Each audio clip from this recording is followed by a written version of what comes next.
we all felt like we were hit in the head with a brick. And I was a member of the Kindness Foundation in Vancouver, BC. That's where I drove the bus for 21 years. And we realized we had to dig a little deeper and go in here into our hearts and just pay more attention to connecting with people. And I drove a 60-foot articulated bus. I lit my little counter there. I was picking up 3,000 to 5,000 people a week, 15,000 a month, 170,000 people a year walked by me. It was at that time I became conscious about making a conscious, positive difference in their lives. So what 28 million people have walked by me in 10 years and not one has gone by without a smile, nice glasses, I like your scarf. No studs are very popular, they get one of these. If I had time, I'd say, excuse me, one of the sparkles fell out of your eye. Who doesn't need more acknowledgement in their life? Put your hand up. Pretty quiet room. So these are the 7 steps to the art of acknowledgement. Be aware of other people. They ache to be seen. The statement that drives me is Dennis Waitley, and he says, all people want us to be acknowledged for who they are and the contribution that they make. Notice something nice or unique about them. Tell them clearly what it was that you noticed. Use sweet words, all that you say.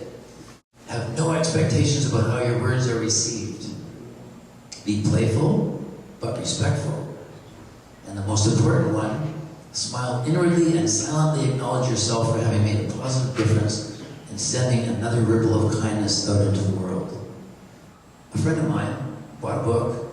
He came back 2 weeks later, and he said, Tommy, this book's changed my life. It was on a plane, and this flight attendant should not have gotten out of bed that morning. At one point, she reached across and put a coffee cup on his seatmate's table, and he noticed that she had a really funky watch. And he said, wow, that's a beautiful watch. I'll bet there's a story behind that. Keyword, there's a story behind that. License to speak. It was like flipping a switch in the back of her head.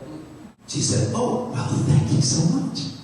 I got this from my boyfriend. We just celebrated our 5th anniversary together. Would you like some more coffee? 2 minutes later, we've got some extra sandwiches. Are you hungry? And it wasn't that she was so nice to him. It was several other people, many other people on the plane. So this is what blew me away.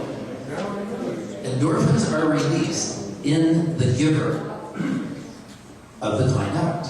Endorphins are also released in the person you're committing the kind act to. It felt good when somebody complimented you about your jacket, right? What really blew me away, and research has been done on this for extensive time in California, that endorphins are also released in the viewer. Just watching a kind act be committed, endorphins are released in the viewer. That blows my mind.